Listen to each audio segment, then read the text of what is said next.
请问，莫非刚才那位？刚刚那位就是八公子。臧大人，别让我们小姐久等了。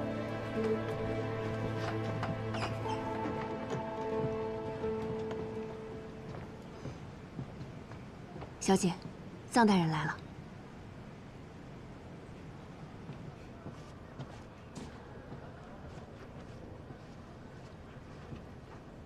向老板。 真是巧了，我刚从外面回来，就赶上了臧大人来送礼。怎么，这么快就有用得着我诊楼的地方了？向老板勿怪，在下是来赔礼的。先前的确是我妄自尊大，不识好歹，辜负了向老板的一番好意。不知道现在反悔，还来得及吗？臧大人不是口口声声说做朋友不敢高攀？ 怎么现在又改变主意了？莫不是多得了几分平津侯的信任，觉得自己已在高处了？别说是信任了，侯爷不猜忌我，都算好的了。在下可是被这几日的流言蜚语给害惨喽。你来找我就是为了这个？什么流言？我怎么没有听说？向老板。 您手下留情啊！这八公子的流言……哎，谁说是八公子说的？这可跟诊楼没关系。好，好，好，那就跟诊楼没关系，就当不是诊楼传出去的。在下今日前来，是想请向老板帮在下想想办法，消掉这些谣言。谣言嘛，一阵风不就过去了？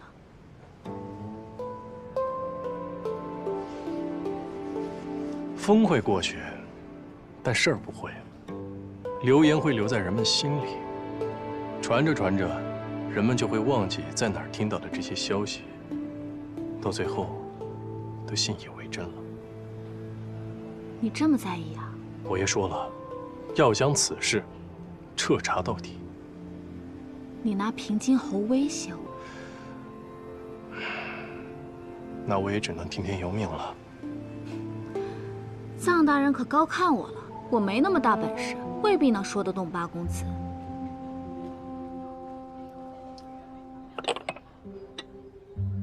你一定能请得动他。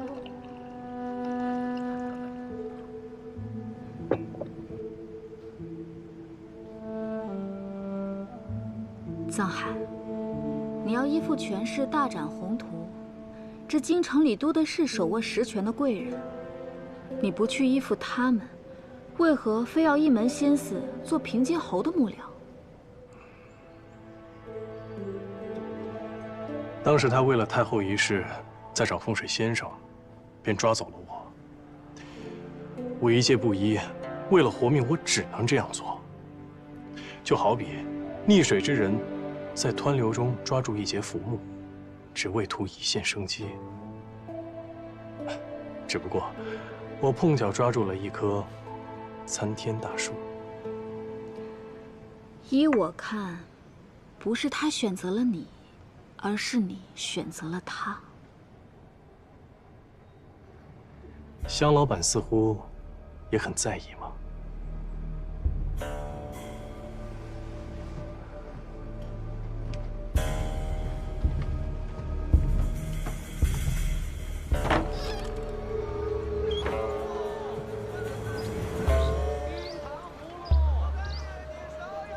这京城里人情如网，秘密之知，谁和谁有仇，谁和谁有恩，那都是河里的暗礁，看不见也摸不着。只有船撞上了，才能知道。说得好，在下记住了。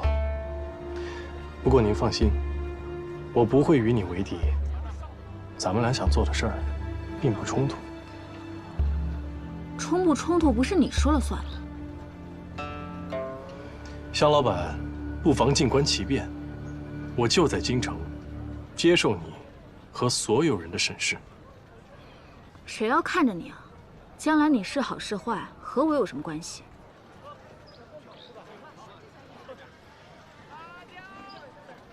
那是东夏商人的摊子。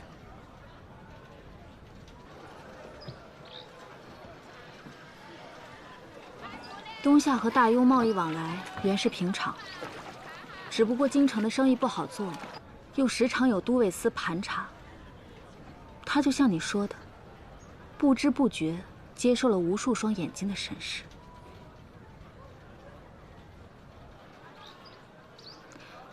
算了，刚才你把自己说的那么可怜，我若是不放过你，岂不是和都尉司一样坏？今日的礼物让你破费了。我会替你好好求求八公子的。多谢香老板，告辞。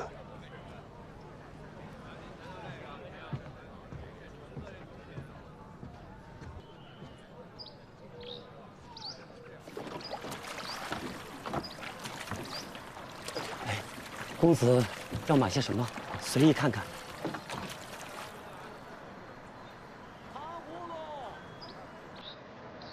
这些都是自己做的，绣的，是东夏的纹饰，不知道公子喜不喜欢？这个我要了。谢谢公子，谢谢公子。你这就放过他？是谁说的？想让他卷铺盖滚回老家，做不成卧龙凤雏的？我看不透他。听他那意思，这流言倒让平津侯对他多了几分信任，真是个奇才。你这还惜上才了？既然他不听劝，我又何必强求？咱们走着瞧，好戏还在后头。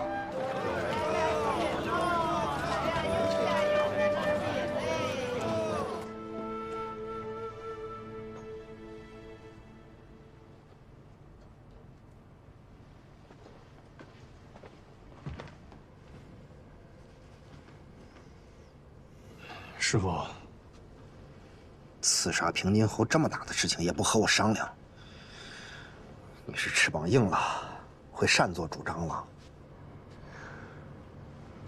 师傅，我错了。我本来是想找您商量的，结果半路被人打晕带走了。等我醒过来，还见到我的师兄关峰，他之前也在后府做幕僚。啊？竟然发生了这么多事情，还好，现在流言已破，平津侯也对你放下了戒心。甄老真是神通广大呀，一个流言就能让你身陷危机。平津侯不能杀了，我要留在侯府继续查第三个人。既然是三个人协同密谋，如果我猜的没错，三个人的身份地位应该是差不多的。不一定。事情过去这么久了，官吏生贬时有发生，肯定会有漏网之鱼啊。哎，权贵、富商，甚至普通老百姓都不能漏掉。是我疏忽了，但这得查到什么时候啊？哎呀，你说平津侯要是直接告诉我们该多好啊！那事情就简单了。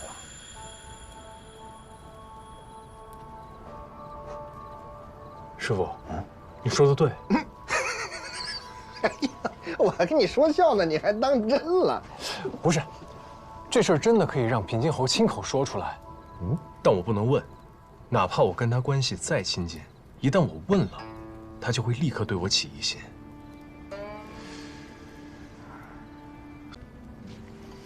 大夫人蒋襄，贵族出身，自视甚高。你就算对他有价值，他也会把你当狗使唤。庄知府也是一样。况且我如今锋芒太盛，杨真、菊娇都因我而死，他们肯定不会轻易相信我。哎呀，这么说来就剩下一个人了，只可惜庄之行太过脓包，不然他真是一个不错的人选。不，他就是最适合的人选。可是京城老百姓都知道他不受平津侯待见，你确定要他？对，我要帮他获得平津侯的宠爱和信任，让他帮我问出那个人。那他凭什么帮你啊？历来历往，为利而已。你拿什么跟他换？让他成为侯府的继承人。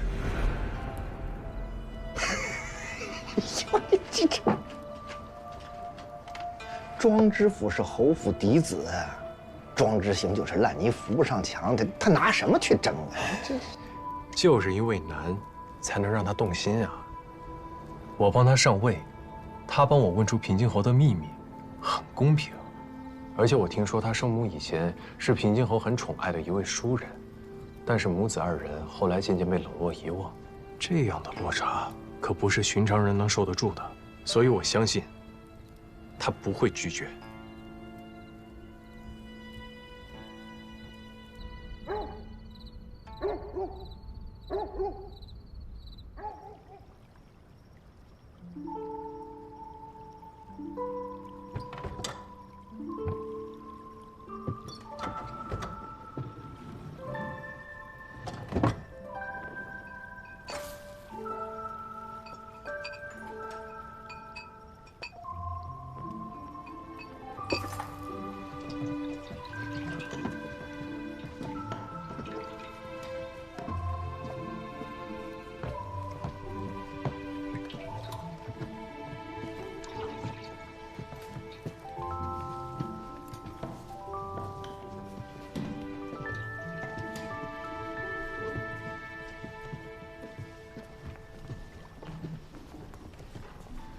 都下去吧。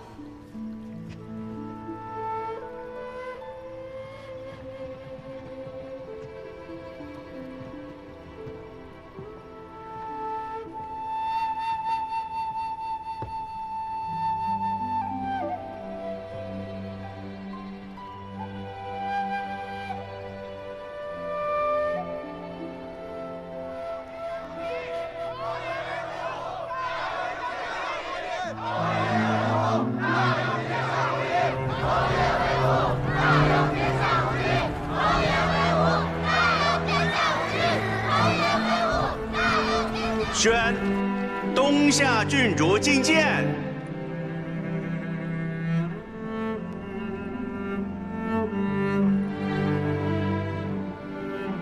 参见陛下，快跪下，快磕头，给陛下磕头。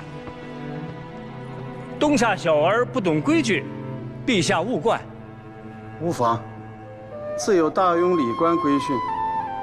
从今往后，她不再是东夏的郡主，朕就封她个柔远公主。奢则家贫，凡为女子，不可因循。一生之计，唯在于勤；一年之计，唯在于春。茶酒清香，有光门户；红日寒山，挽留居住。点烛擎灯，安排卧具，清静相承。跑哪儿去了？仔细找找，真是的。嘿，葛女使，有个小丫头跑进职宫了，有没有看见？好像往那边去了。殿下，你在这里等我，我们去那边找找。是。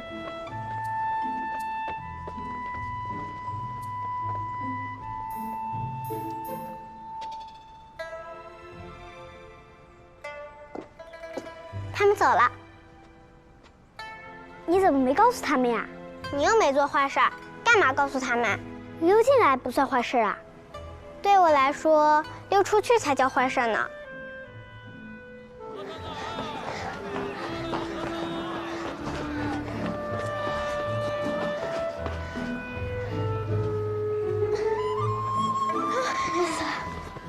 我终于一个人出来了。他们管你很严吗？是啊，我出门都会有人跟着，不让我随意和别人聊天。你看，你今天不就自由了吗？只要你愿意，我办法多的很。那以后我们经常一起出来玩。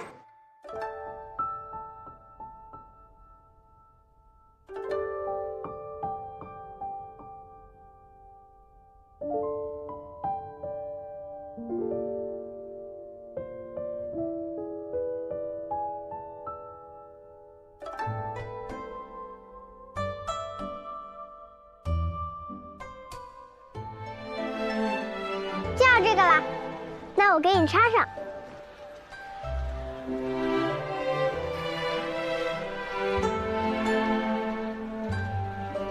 我看看，如何？感觉还是不够好。那就去下一家吧。怎么样？你今日功课做完了吗？女史讲的东西，这么多年翻来覆去就是那些，什么大庸的礼仪啊，大庸的国史，听得我烦都烦死了。哎，难为人家了。好了，今日要给我说哪段啊？好，我的公主殿下，你想听什么呢？是缠绵悱恻的爱恋，还是荡气回肠的恩仇啊？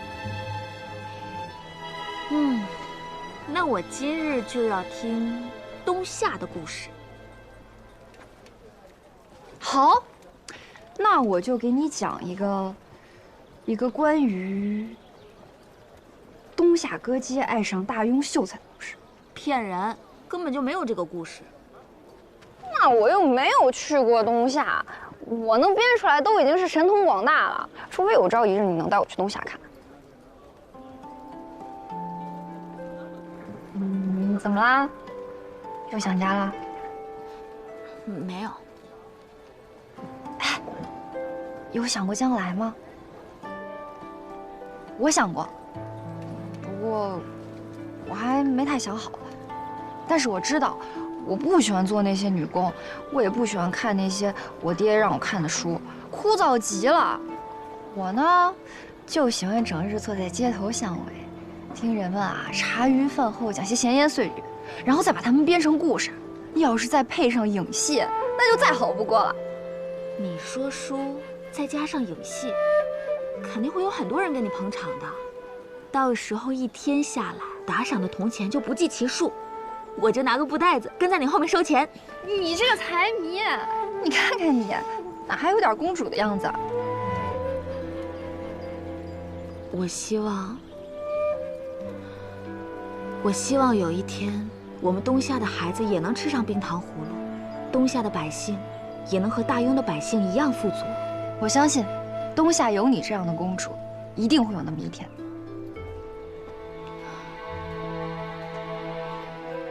可是我现在被困在这京城里，什么也做不了。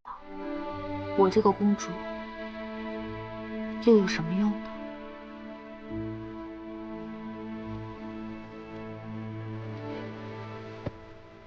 我们大庸有句话呢，叫做“既来之，则安之”。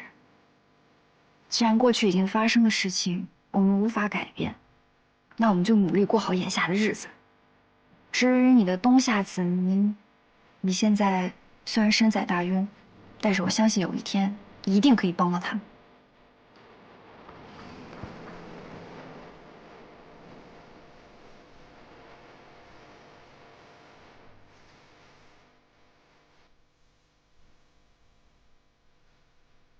倒是也奇怪，这平时人山人海的，怎么今天这么冷清啊？因为还没开业啊。啊，你看，这陈楼怎么改成枕楼了？陈楼经营不善，亏了不少钱，现在被我给低价盘下来了。皇上也已经答应我了，从此以后，这枕楼就由我来经营。皇上答应你经营枕楼，你就别问这么多了。这就是本公主的地盘，带你看看啊！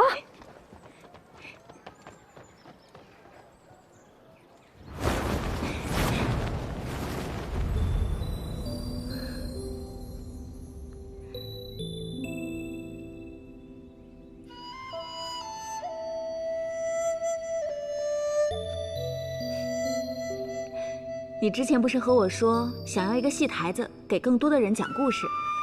以后这个地方就是你的了。我要让全京城的人都知道你，我要让他们都来听你讲故事。而我呢，就像之前说的那样，跟在你后面收钱。你放心，我一定让你赚得盆满钵满。其实你说的对，既来之则安之。既然我没有办法离开大庸，那就趁我还在京城的时候多做一些事情。我要让那些流离失所、无家可归之人，多一个遮风避雨的地方。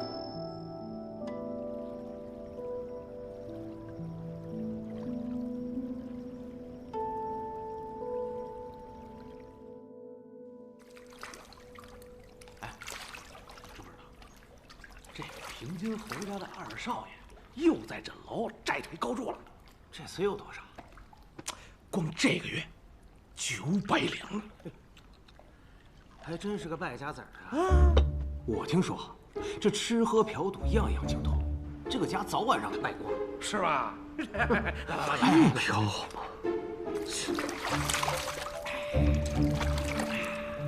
这平津侯什么人物？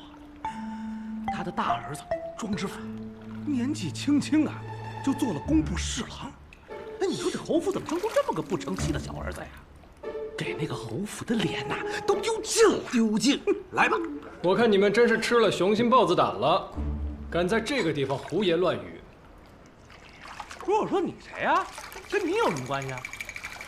我倒觉得二公子挺好的呀，他反倒像年轻时候的平津侯，不见得比不上大公子。庄大公子文能治国，前途无量。那庄之行拿什么跟他比？是。告诉你们，庄之行身上有的可是平津侯的血脉，是先将军庄牧的孙子，庄家世代将才。庄二公子现在啊，只是不显露山水罢了。假以时日，一定可以名扬天下。就他，兄弟，你太会说笑了你。来。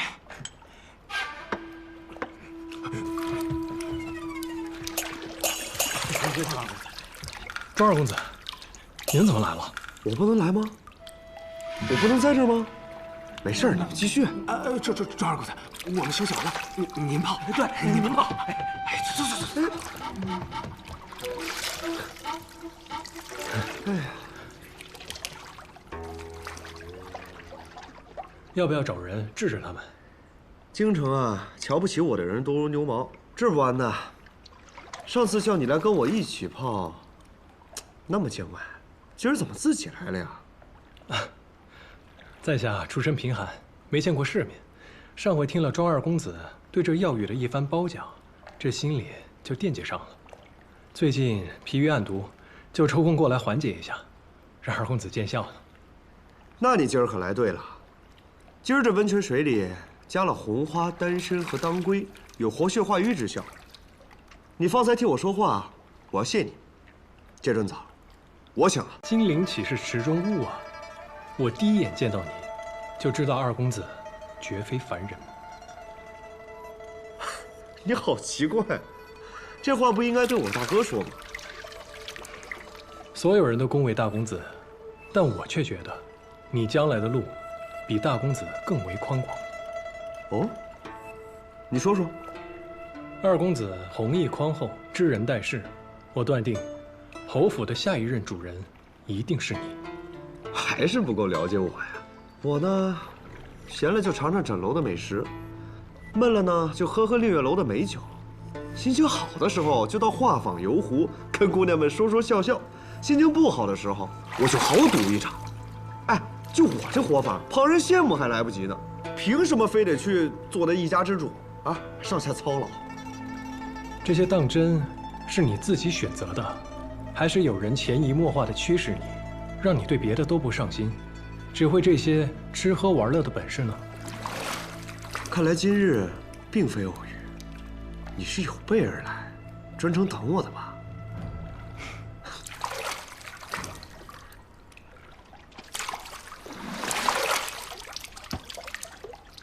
是，偶遇虽假，但这些可都是真的。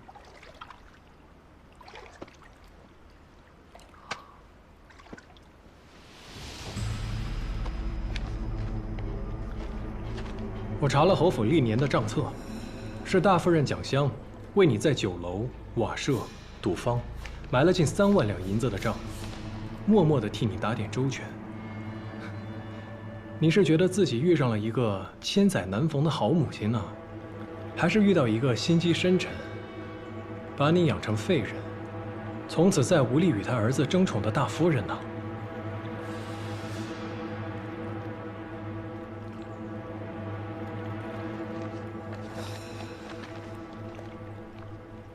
看到上面的字了吗？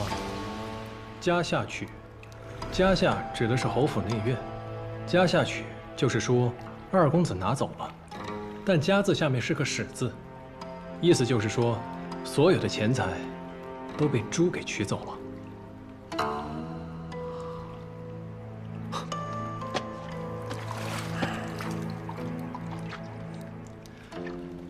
侯府小店，家人团聚之时，二公子却流连于酒肆之间，惹得侯爷失望憎恶。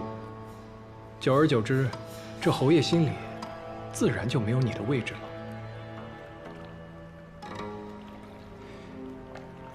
是你自己不想去，还是有人根本就不想让你去呢？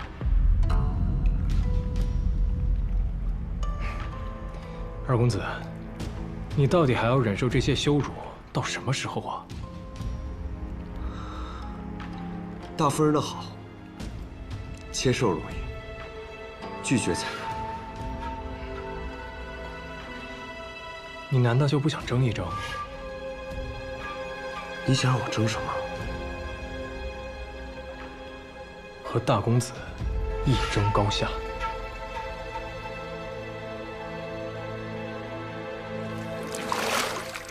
你觉得我真的能行吗？当然可以。大公子资质平庸，既无为君分忧之能，也无笼络人心之才。我看他呀，也就只能到这儿了。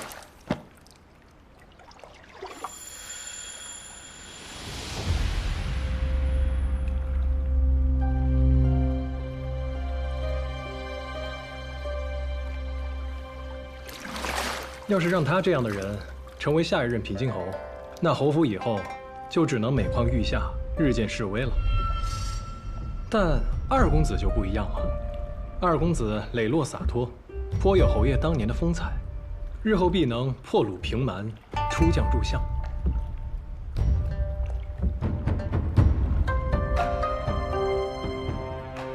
二公子，桑海，从来没有人跟我说过这样的话。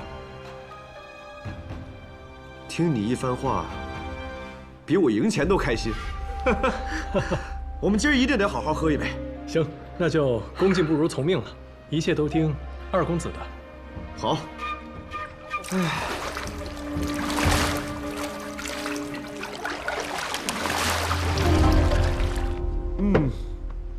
哎。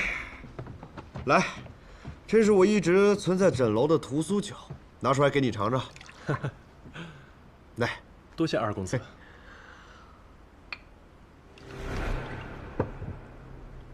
来。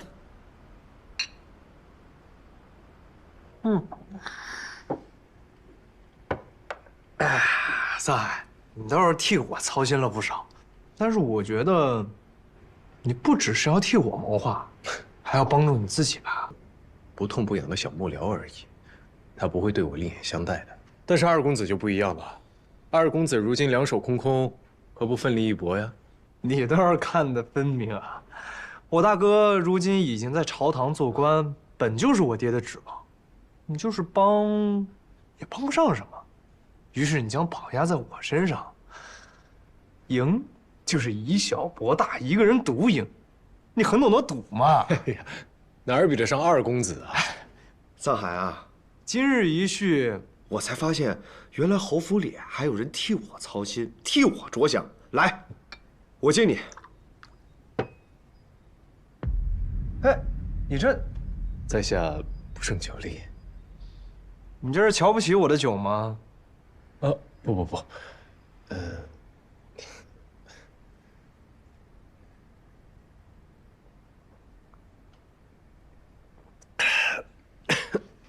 来。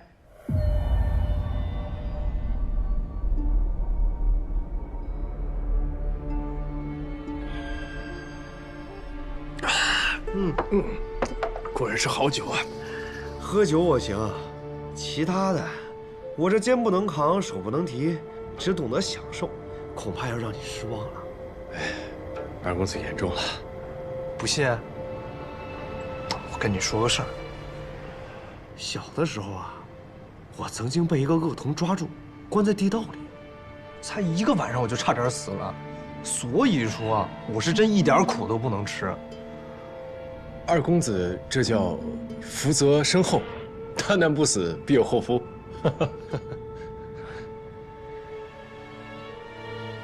我到现在都记得那个恶童，当时他为了找他爹，被东夏公主鞭打。他把我抓起来，也是为了问出他爹的下落。哎，你知道他爹叫什么吗？在下怎么会知道呢？他爹叫蒯夺，是当年钦天监的监正。不过第2日他家就给灭门了，那小子自然也死了。哎，我记得他当年背上的伤很重，听他们说，那2道疤一横一竖，像一把剑。喏，就跟你这个一模一样。你不会就是那个恶童？二公子真爱说笑，我这背上的疤，是我小时候学艺偷懒耍滑被师傅抽的。哎呀，是吗？不过也对，他早就死了。他要是没死的话，应该跟你差不多大。一定会想尽办法接近我爹，伺机而动。在下完全听不明白，之前不是跟您说过吗？在下来侯府，就是给自己求一个安身之处。这侯爷若是有什么不测的话，对我没有任何的好处。您说对吧？或许你是为了自己的前途，又或者说，你发现根本杀不掉我爹，于是另辟蹊径。从我下手，我说的对吧？智罗，你就是智罗。当年你没死，现在回来报仇了。二公子，你喝多了。在下再说一次，你认错人了。我不是什么智罗，我是藏海。二公子若是不相信，可以随便查验我的身份。我现在清醒得很。我告诉你，我和你第1次在财库相遇的时候，我就记住了你。后来杨真、曲娇都因你而死，我就隐隐觉得你不对劲。这屠苏酒里加了川芎和玉桂，即便是陈年伤疤，喝了也会显现出来。二公子，没有人会相信你的胡乱猜测。你背后的疤就是最好的证明。我们可以现在就回去，把这疤给我爹看。无论你是谁，无论你有多好的口才，看看他会不会饶你性命。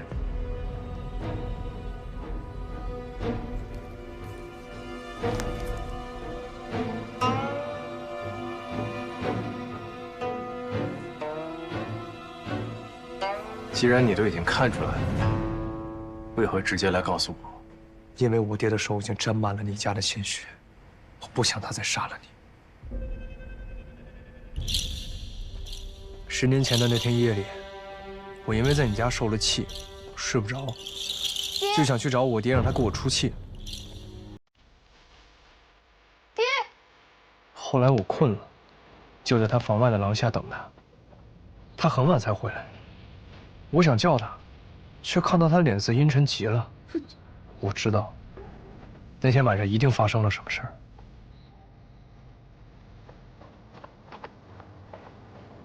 二公子，这大清早的你要去哪儿啊？去蒯家。去蒯家？昨夜蒯家突然烧起大火，里面的人全烧死了。但我忽然想起昨夜父亲的脸色，再加上杨真衣袍上有被火撩过的痕迹，我就隐隐觉得，蒯家灭门之事与我爹有关。但是我不敢想，我怕一想就成真了。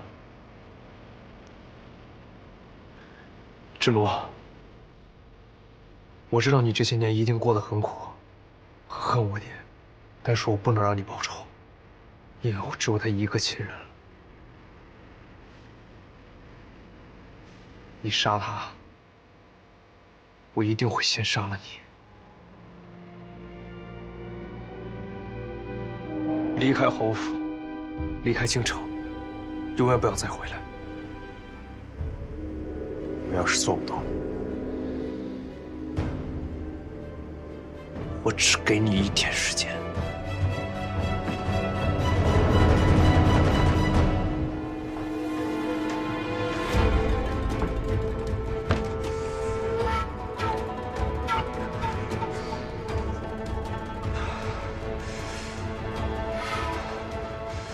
他怎么知道的？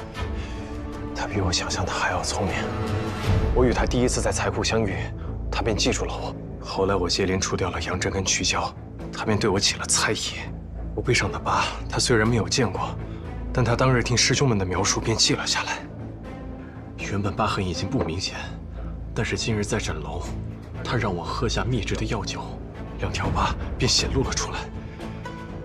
我原本打算咬死不承认的，但他就要带我去见平津侯。以平津侯多疑的心性，我必死无疑。防不胜防。那现在怎么办？让我离开侯府，离开京城。1日的时间。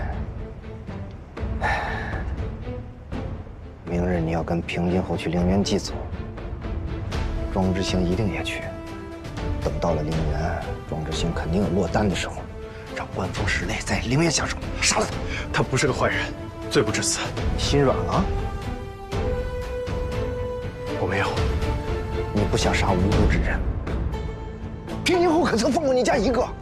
庄之行就好像随时可以点着的火药，你报仇的事不仅完不成，自己可能都搭上了。我知道，我会妥善处理好这件事。如果真的要杀他，我会亲自动手。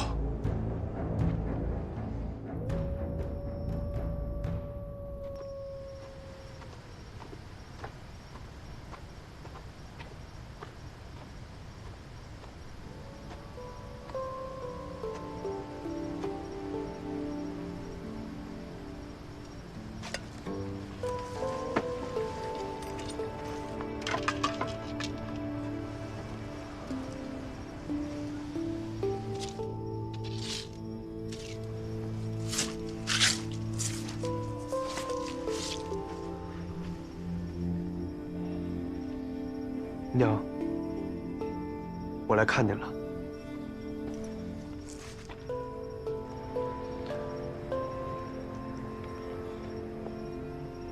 也不知道下人们怎么当的差，草也不拔干净，屋也不添，回去就骂他们去。您在下边还好吗？我很好，您就不用操心我了。父亲明日会去陵园，我会请他也来看您。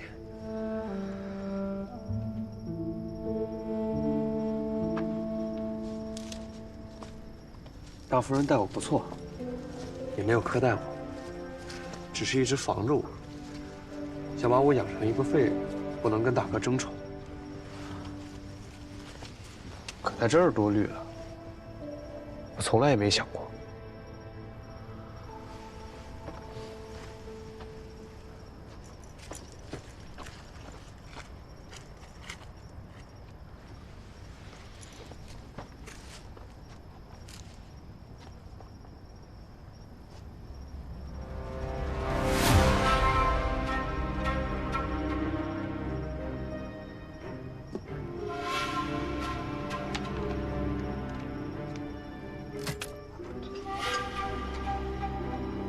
我还遇到了一位故人，我知道他这次回来是要杀了蝶替他全家报仇。